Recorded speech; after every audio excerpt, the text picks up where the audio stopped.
Good evening. It's good to see everybody this evening. As I always say, it's wonderful to see those little children. We sometimes say the future of the church, but also the lifeblood of what we do sometimes. And it motivates us as we continue to teach them.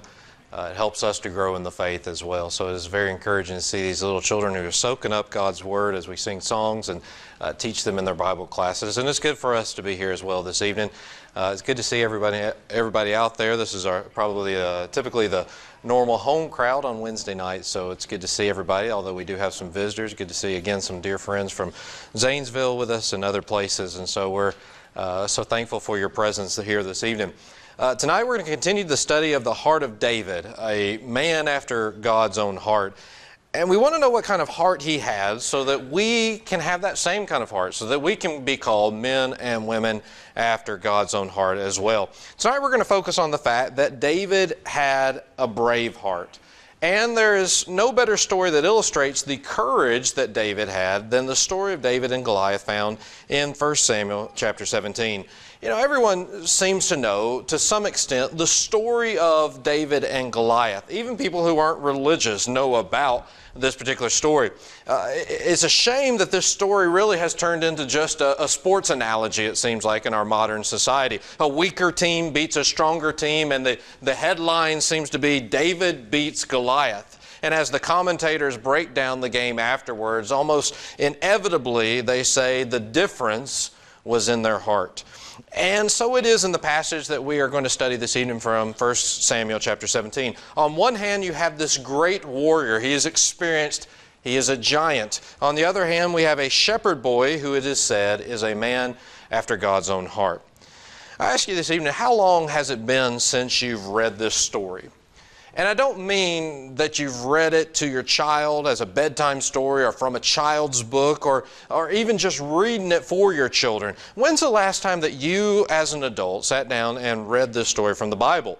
Because I want you to understand this story, even though we tell it to our young children, is not a story for children. It is an incident, a historical account for us to learn as adults. It was written for you and I.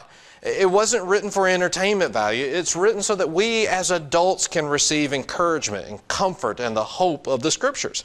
It's a story that will teach us the value of having a brave heart.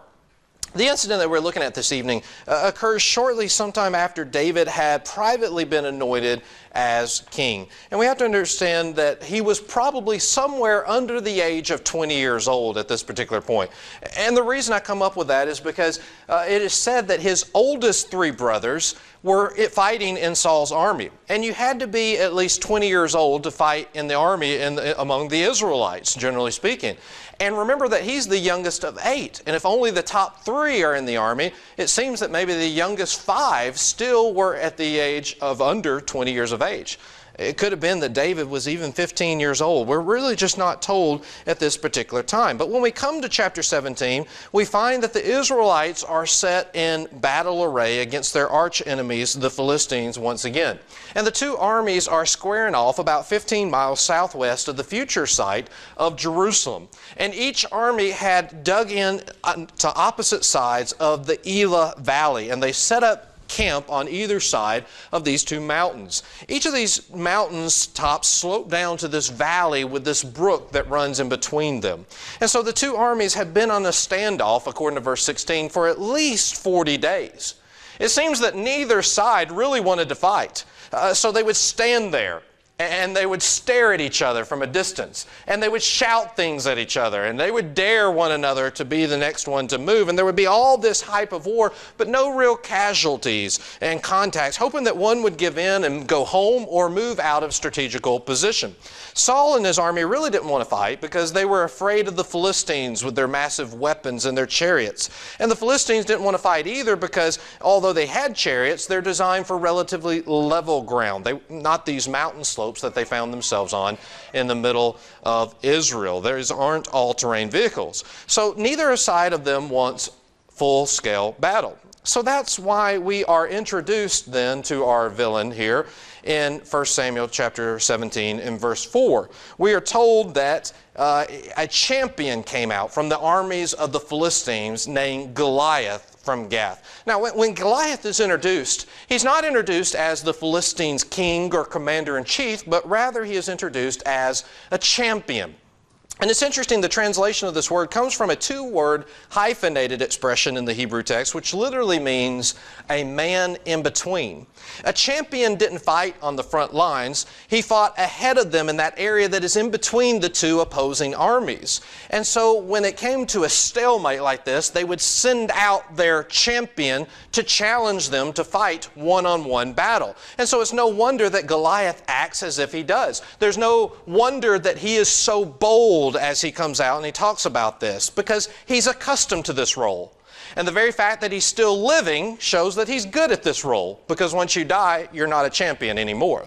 And so Goliath takes his opportunity to approach the Israelites, going beyond his own forces and standing out in the open and inviting himself as a target for any bold enough to come and get him.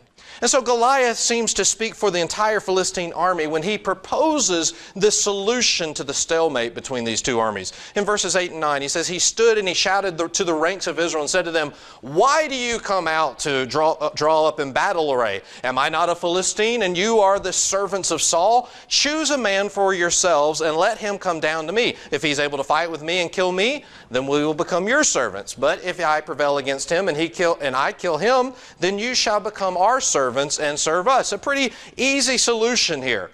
It seems like a good deal. Let's just let one guy fight here, and whoever wins, the other team becomes the slaves. It seems like a good idea, except for one thing. Have you seen Goliath? This passage here never calls him a giant. There are other passages of the Scriptures that do, but that's a good name for such an enormous man. Verse 4 tells us that he is 6 cubits and a span, which makes him about 9 feet, 9 inches tall. To give you an idea of how tall that is, some people have a hard time putting into perspective what size is. Most of your homes have ceilings that are about 8 feet tall. So if he visited your home today, his head would go through the ceiling. A regulation basketball rim is at 10 feet tall. And so Goliath only had to stand on his tiptoes probably, and his head would hit the bottom of the goal. That's how tall this man is. Can you imagine going up and fighting this kind of guy? And if his height is enough to terrorize the Israelites, his armor would also send a chill up their spine. You've heard of dress to kill. Well, Goliath really sent a message in the way that he was outfitted. He wore a bronze helmet and a coat of armor weighing about 125 pounds. I wonder if David even weighed that himself as Goliath is going out to fight him. His legs in verse 6 were also protected by armor. He carried a bronze javelin between his shoulder blades with the spearhead on that javelin that weighed, some people estimate, 15 pounds, some even more than that. And besides all this protective equipment Goliath wore or carried, he also had an armor bearer who went ahead of him to hold up his shield. And so you can see from a man's perspective, from a human's perspective, this is an easy challenge for Goliath to make. And I'm sure he feels confident. And he made this challenge, according to verse 16, to the Israelites for 40 days. Morning and evening, twice a day he would come out. And during this period, the Israelites seemed to become increasingly fearful and reluctant to oblige Goliath. Verse 11 says, "When Saul and all Israel heard these words of the Philistines, they were dismayed and greatly afraid." I should say so. But I want you to notice there in verse 11, it's not just Israel who's afraid, who won't go out to fight him. It's Saul as well. Remember, Israel had their own giant. Remember, he was head and shoulders above every other person in Israel. He is the one who ought to be going out. But remember, he doesn't have the heart of God. He has the fear of man. And so he doesn't stand up to the challenge. All the while, Goliath seems to become more and more bold. I can imagine as each day wore on, Goliath became even more arrogant, perhaps approaching closer and closer to them, with the Israelites fleeing when he does so. And his offer at first seems like a challenge, but as each day goes by, maybe it seems more like a taunt as he makes fun of them. He tries to goad the Israelites into this competition. Well, the Israelites do not take Goliath's challenge lightly. along with their king, they are terrified with this Philistine giant. They're also frightened that no one's willing to accept the challenge. What if nothing ever happens? Will we end up becoming the slaves of the Philistines? And so no one wants to take on this challenge. But then we are introduced to the hero of our story, beginning in verse 12. It's interesting, Goliath, the Philistine champion, in verses 4 through 11, is described in terms of his towering stature and his impressive defensive and offensive armor. But David, who is Goliath's opponent to be, is introduced in verses 12 through 15 with a very different description. Nothing here is said about David's looks, or, well, there's a little bit about his looks, but nothing about his stature, his strength, or his weapons, really. We're simply told just a few things here. First of all, we're told in verse 12 that, in verse 14, that he's the youngest of 8 sons. Second of all, we're told about his father Jesse was an Ephrathite of Bethlehem in Judah, that his father was a very advanced in age. His oldest 3 brothers were in Saul's army, and that David wasn't a part of the army. Instead, he stayed at home and tended to the sheep. That's really all that we're told about David, and that's how we're introduced to the hero of the story. So why is there this family emphasis in describing David when Goliath is described in terms of his awesome looks and his weapons and his aggressiveness? Let me suggest a few different reasons why that may be the case. First of all, it's not David's appearance which causes God to choose him to be his next king anyway. But you remember it is because of his heart. In 1 Samuel chapter 13 and verse 14, we've said every evening that God wanted a man after his own heart to be the next king. In chapter 16, when he is appointed, you'll remember that God tells Samuel, don't look at Eliab's appearance, his oldest brother. But God does not look at the outward appearance as man does, but instead he looks at the heart. In contrast with Saul, who should have been fighting Goliath, who is this person who looks good, who is strong, and again, head and shoulders above every other Israelite, David is not going to fight him because of his appearance, but because of his heart. Secondly, it's also another example of how God often reverses man's way, which would be to choose the oldest son of Jesse, not the youngest.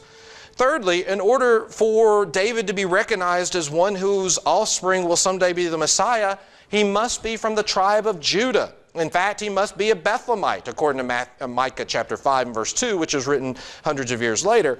But possibly what this may be teaching us from a very early on here is a messianic lesson about Jesus, that he is a forerunner of a type of Jesus who has a brave heart, and as David goes out to fight his enemies, so Jesus also came to this earth to fight our enemies as well. And fourthly, he being the youngest in the family explains why he is assigned to care for the sheep, and why his father then sends him to deliver food to his brothers and bring back a report for their welfare. It really sets the stage for what's about to happen, because David's father commands him to carry these provisions to his oldest 3 sons and their commander and to check on their well-being. How are they doing? And after seeing that someone will look after his flock of sheep, David travels 12 miles to the Israelite camp. And just as David arrives, the Israelite soldiers are leaving their camp to go out to the front lines once again to this stalemate and face one another across that brook. David had very little choice because the soldiers were leaving. He had to leave the food and the supplies that he had brought with those who were in charge of the baggage. And he went to the front lines to meet up with his older 3 brothers to obey the command of his father to see how they are doing. And there, as he is talking to them, Goliath steps forth and he repeats his challenge now for the 81st time. And it says that as he was talking to them, behold, the champion, the Philistine from Gath, named Goliath, was coming up from the army of the Philistines, and he spoke these same words, and David heard them. Goliath comes out here as he always had for the last 40 days, but this is the first time David has heard him. And David listened to this challenge of the giant and his cursing of Israel and its God. And when all the men of Israel saw the man, they fled for him, and they were greatly afraid, just like every other day before this over the last month and a half. They ran away, and David is left standing there, and he can't believe what is going on. Where's all the brave hearts here? Where is Saul, who has killed his thousands of Philistines? Well, providentially, some of the Israelites speak to David, or maybe they are speaking to one another, and David overhears, but they say, have you seen this man who's coming up? Surely he is coming to defy Israel, that is, destroy them. And it will be that the king will enrich the man who kills him with great riches, and will give him his daughter, and make his father's house free in Israel. David's hearing this, and this just completely catches him off guard. Wait a minute here. So much so that in the next verse, verse 26, we'll look at in just a moment, he inquires further, what did you say? What is it that he's going to do? And they all agree. They confirm what had just been said, that Saul had issued a call for a volunteer to come fight this giant, and he would receive substantial riches, first of all. And then he promised that he would give his daughter as a wife. And then he also promised that he would make them exempt. Free in Israel means that you would never have to pay taxes as long as they live. I have to admit that this is speculation, but I wonder if this threefold offer probably wasn't all made at one time. I think maybe it was progressive. I remember one time when we lived in Nebraska, my wife was going to fly back home to her parents to visit in Indianapolis. And she was getting on the airplane, and an announcement comes over the speaker system, and they said, this airline is overbooked. We need a volunteer to catch the next flight. You're still going to get to Indianapolis tonight. And of course, nobody did anything. You see nobody getting up. And then a few minutes later, they said, well, if someone will wait and get on the next airplane, then what we'll do is we'll give you a free ticket somewhere else, anywhere you want to go. You see a lot of people looking at each other, discussing it, murmur, murmur, murmur, and nobody gets up. Then they come back and say, we'll give you 2 free tickets to anywhere you want, anytime you want. And then all of a sudden, Alina and I jumped up, and we ran over there, and we got them, and paid for a Florida trip later. But anyway, and I wonder if that happened to be somewhat what Saul is doing here. Maybe he says, okay, is there a volunteer to come forward and kill this giant? And no one steps up. Then he offered a substantial amount of cash, or maybe it was land or wealth, or whatever it may be, and no one volunteers. A few days later, he throws in one of his daughters. I can't imagine she must have looked very good, because nobody still says, hey, it's not worth it. And then finally, he added a further benefit to the package. He would exempt this man's family from taxation. Now, here is a deal that Saul thinks no one can refuse. And David thinks no one can refuse it either. So when he hears of what Saul has to offer, it's so incredible that he asks several people to confirm, is that the case? He spoke to the men who were standing by and says, what will be done for the man who kills this Philistine and who takes away the reproach from Israel? For who is this uncircumcised Philistine that he should taunt the armies of the living God? And the people answered him with one accord, saying, thus and thus it will be done for the man who kills him. David is not so much shocked that no one is accepting this offer that Saul has put forth. What he is shocked about is that it even has to be offered in the first place. Don't you remember? We are fighting on God's side, and this guy is taunting God. How can we step back and allow this to happen? Where are the brave hearts here? And so David says to himself, I'm going to do this. This is something I am going to jump for. He is certain that God is the one who's going to give the victory. It's a cinch. Brethren, that is the definition of a brave heart. Someone who puts their trust in God, who says that it's not going to be me who does this, but it will be God. On top of the great honor and privilege of fighting Goliath, the king is offered all these gifts, and it's too much for him to comprehend. So David seems to have asked over and over and over to make sure, is this correct? This can't be correct. Is there a catch here? Why is no one accepting this offer? Well, word got out that David had asked about this incentive program. And so it gets back to Saul's ears in verse 31. And the words which David spoke were heard. They told them to Saul, and he sent for him. He summons David, whose first words to the king are very interesting. They are encouraging to Saul. David says to Saul, let no man's heart fail on account of him. Your servant will go out and fight this Philistine. I find it interesting. Here is a shepherd boy who comes to the king and says, hey, everything's going to be okay. He's given him comfort. He's saying everything's going to be all right. Never fear, your servant is here. And I can just imagine Saul hearing this. He's coming out to look for him, and he's looking around. He's, Oh, you. And he is fascinated with this fact that here is this young man who has this brave heart. And David graciously and somewhat indirectly encourages Saul to not be afraid. And the reason that David could say this is because he's willing to do what neither Saul nor any other soldier in Israel is willing to do, and that is to fight Goliath. But Goliath wasn't the first giant that David had to fight that day. First, there was the giant of Saul, because there was a challenge from Saul that David first had to overcome. In verse 33, Saul says to David, "You're not able to go up against this Philistine to fight with him. You're but a youth, while he, Goliath, has been a warrior since his youth." Saul here gives David every opportunity to excuse himself and to go back home. He says, "Have you thought about this? I don't think you've thought through this very much, because you aren't able to do this because of your youth." And notice when Saul somewhat tried to talk David out of fighting Goliath, he didn't say that David was too small to fight Goliath, but that he was too young and too inexperienced. Goliath is this seasoned champion with years of combat experience behind him, but David was still this youth with no combat missions at all. At least this is what Saul supposes, but David proves that that's just not the case. He says, "You want to know my resume? I've been in battle before." He says, "Your servant was tending your father's sheep when a lion or a bear came up and took a lamb from the flock." By the way, it says a lion or a bear, but in the Hebrew, the idea is plural. In other words, it may have been many lions and it may have been many bears. This may have happened on many occasions before. He said, "I went after him and attacked him and rescued it from his mouth. And when he rose up against me, I seized him by his beard and I struck him and I killed him."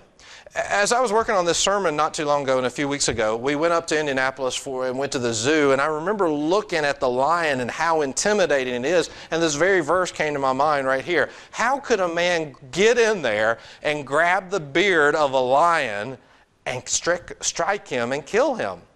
I got to be honest with you, I'm going to let the sheep be dinner that night. I'm not going to go in there and fight this lion. But that wasn't the case with David. He says, "Look, I've been in battle before.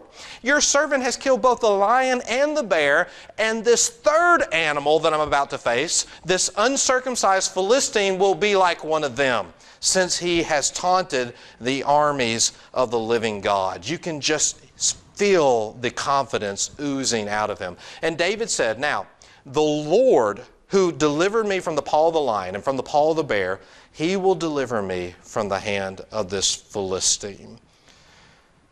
Here is a man who decides, "I'm going to do this, but it's not going to be me. God's going to be using me to do this." David was young, but he had confidence in his God. This seemingly trivial duty of caring for a small flock of sheep had very nicely prepared him to fight Goliath.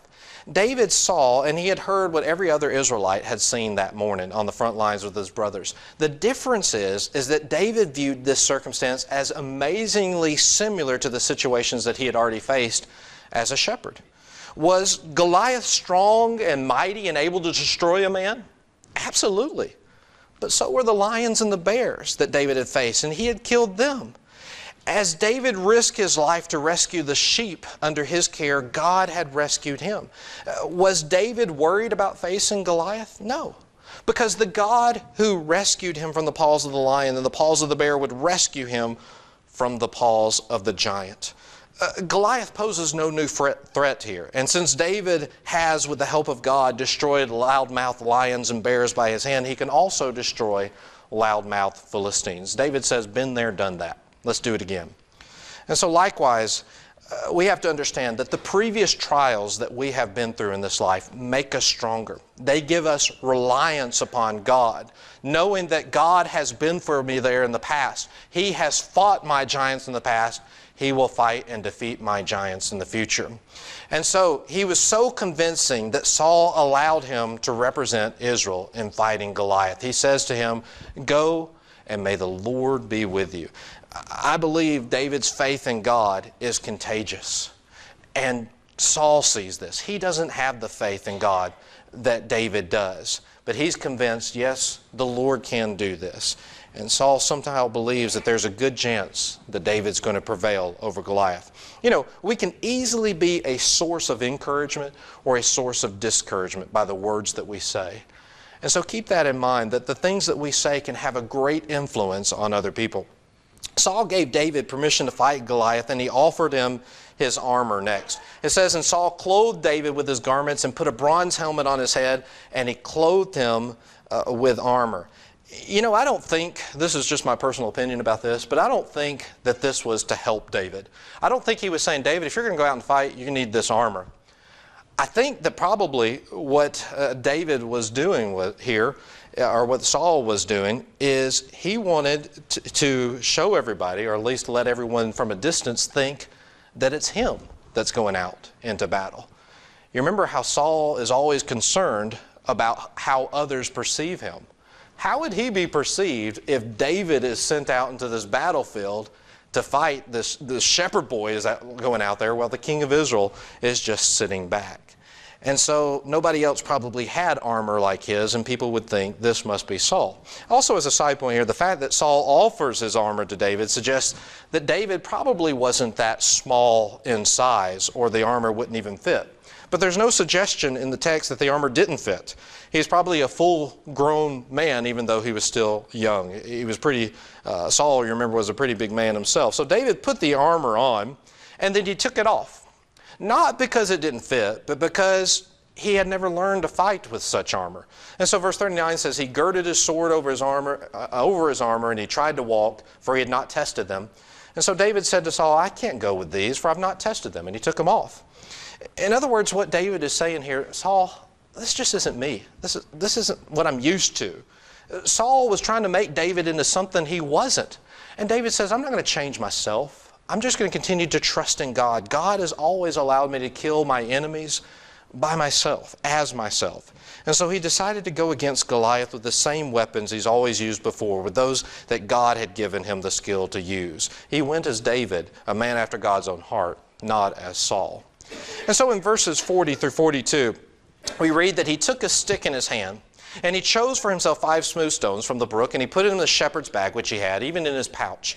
And his sling was in his hand, and he approached the Philistine. Then the Philistine came on and approached David with the shield bearer in front of him. When the Philistine looked and he saw David, he disdained him, for he was but a youth and ruddy with a handsome appearance.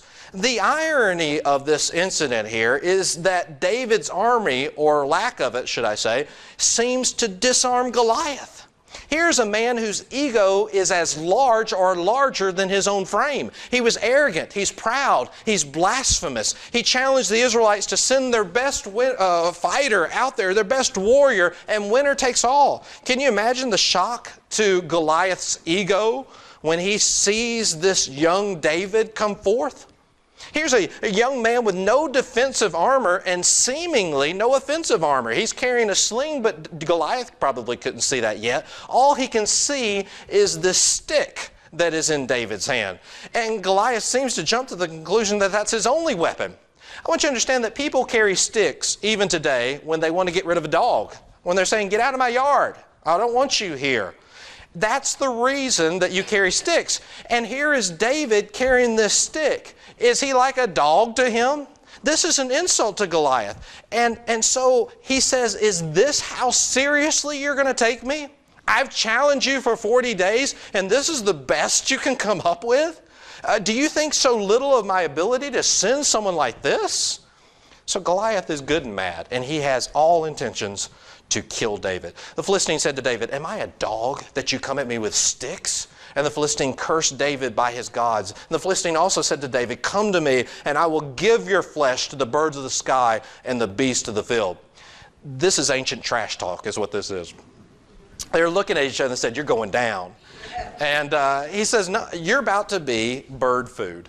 Well, it's supposed to intimidate David, but it does not. Instead, he turns Goliath's insults right back at him. And he says, you come at me with a sword and a spear and a javelin, but I come to you, he doesn't say with a sling or with a stick, but in the name of the Lord of hosts, the God of the armies of Israel, whom you have taunted. This day the Lord will deliver you up into my hands, and I will strike you down and remove your head from you. And I will give the dead bodies of the army of the Philistines this day to the birds of the sky and the wild beasts of the earth, that all the earth may know, not that David is great, but that there is a God in Israel, spoken like a man with a brave heart.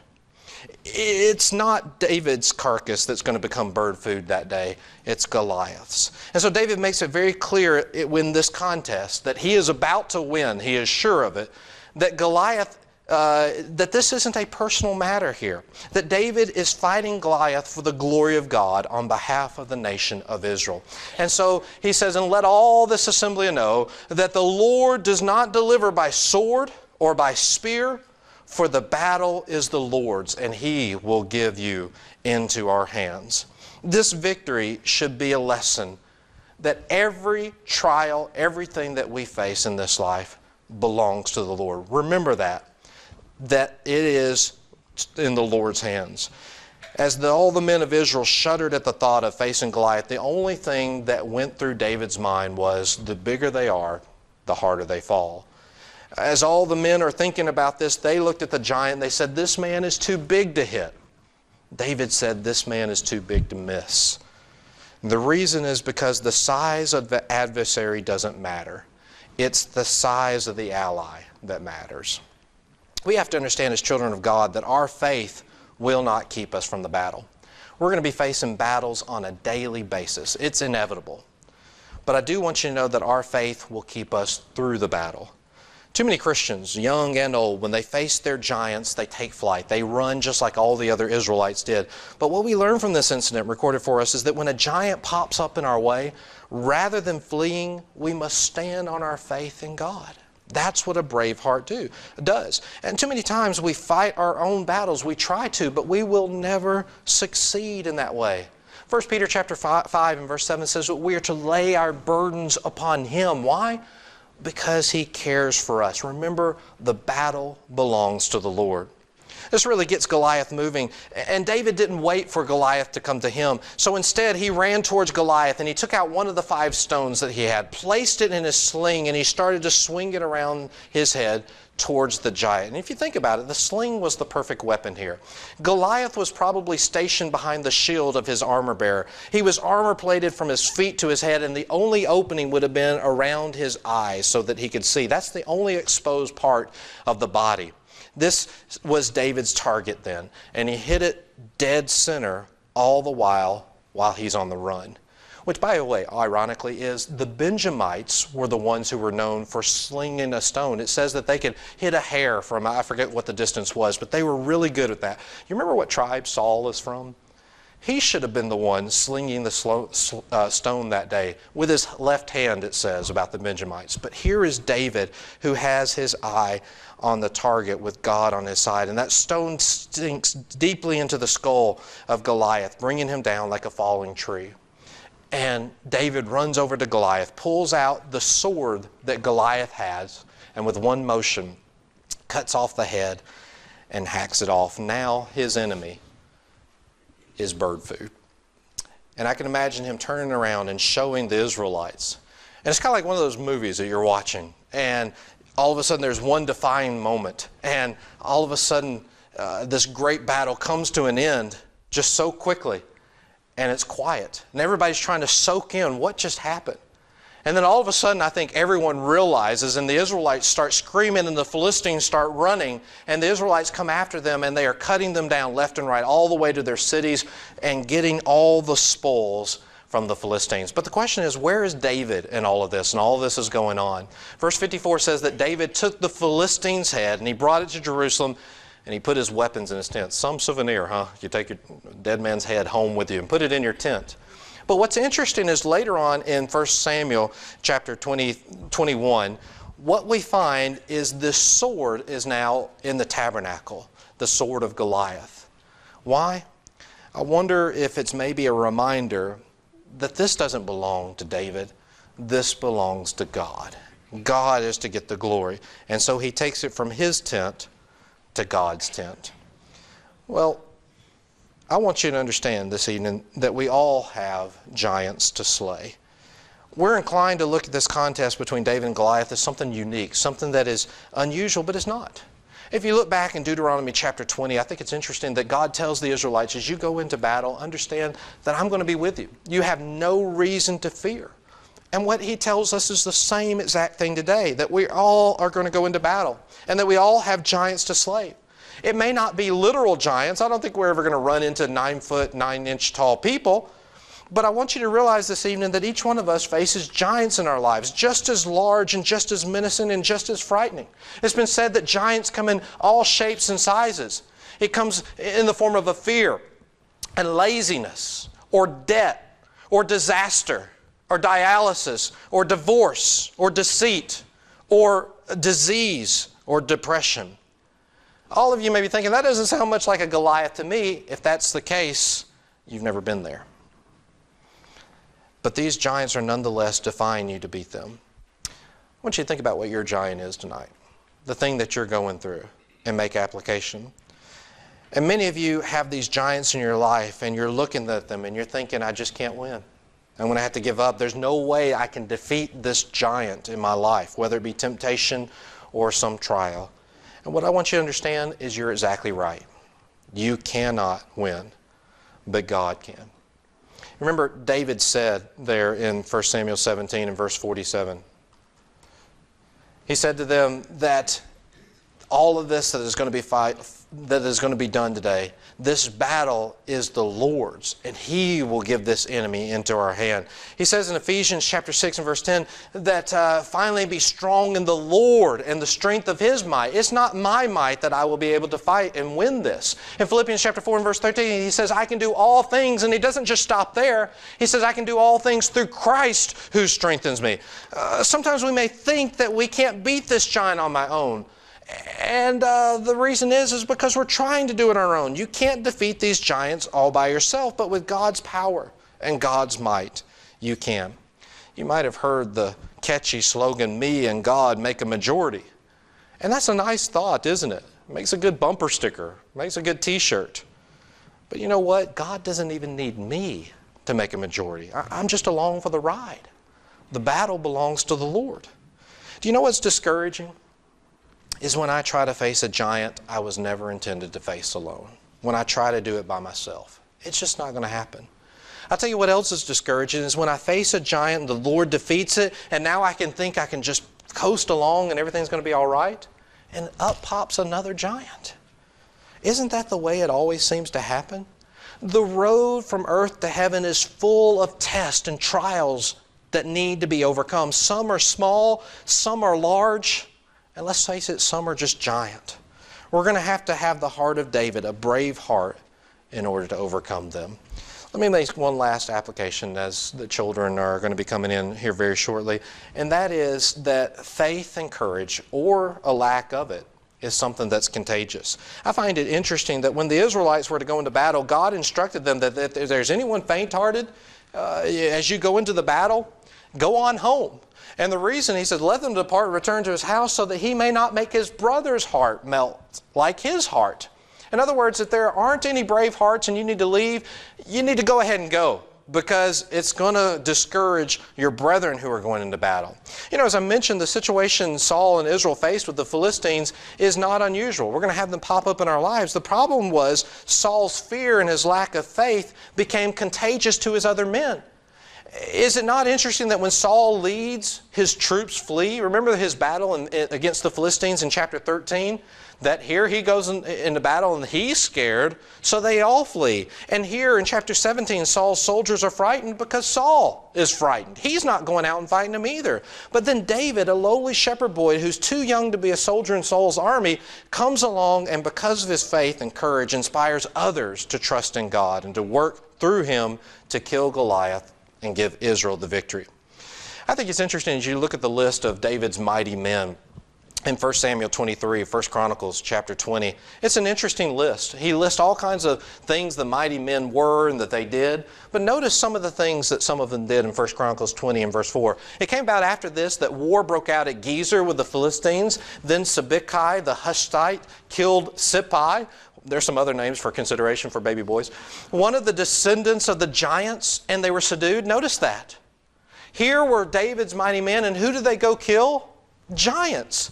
And there was war with the Philistines again, and Elhanan, the son of Jair, killed Lahmi, the brother of Goliath, the Gittite, the shaft of whose spear was like a weaver's beam. Where did he learn to do that? And again, there was war at Gath, where there was a man of great stature who had 24 fingers and toes, 6 fingers on each hand and 6 toes on each feet. I often wonder, what do you do when you're doing this little pig you went to the market? You had to add one there, I guess. But anyway, he was a descendant from the giants, wasn't he?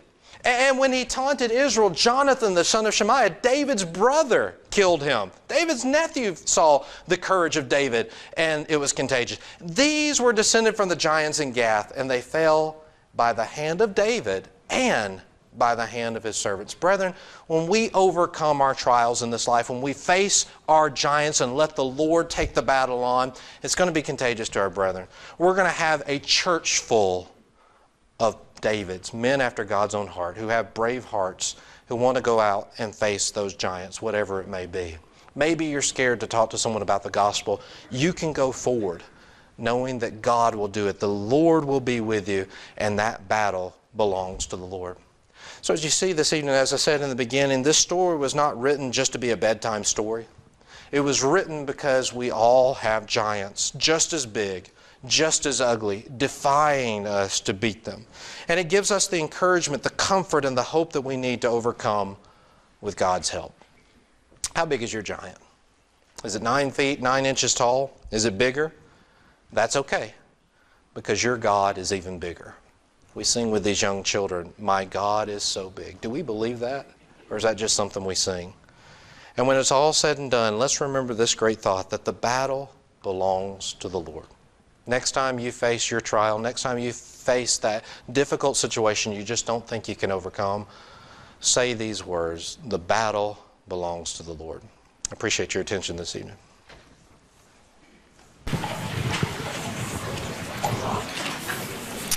This evening we studied the story of David and Goliath, and really the story points to what the King of Kings did. You remember, David was God's chosen king. This is the one whose seed will find the promised Messiah come through, whose kingdom will have no end. And so David provides us with a foreshadowing, really, of Jesus himself. And we see that in so many of the stories about David. And the story of David and Goliath is no exception. That David is a prototype of Christ, as Goliath is the prototype of Satan. Satan has the whole world trembling in fear of him and of death. And we, like the Israelites of old, are powerless to defeat him. There's no way that we can overcome Satan on our own. What we cannot do for ourselves, though, Christ has done for us. And just as David fought Goliath for Saul, so also Jesus has fought Satan for us. Satan has a death grip on lost sinners, on those who will not come to Christ. There's nothing that we can do to save ourselves. But then Jesus came and took on Satan one-on-one, took on that champion of the world, and he was victorious. David did it by killing Goliath. Jesus did it by allowing himself to die on the cross of Calvary. But after he died to pay the penalty for our sins, he rose from the grave, triumphant over Satan, over sin, and over death. And just like with David and Goliath, it was winner takes all. And Jesus won by dying and raising from the dead. And all who acknowledge their sin, who forsake trusting in themselves by placing their trust in Jesus Christ, have the forgiveness of sins and the assurance of living eternally in their kingdom. Thank God for our champion, the one who goes between us and the enemy, the mediator, the Lord Jesus Christ. This evening, if you've not given your life over to Jesus Christ, why don't you resolve to do that? Why don't you make your life right with God this very evening? Come to Him in simple trusting faith, believing that Jesus Christ is the Son of God, being willing to give your life over to Him, confess your faith in Jesus, and being baptized to have your sins washed away. Maybe you've been in the faith before, but you've strayed in some way. There's some sin in your life that you need to repent of. Why don't you make that right as well this evening as we stand and as we sing?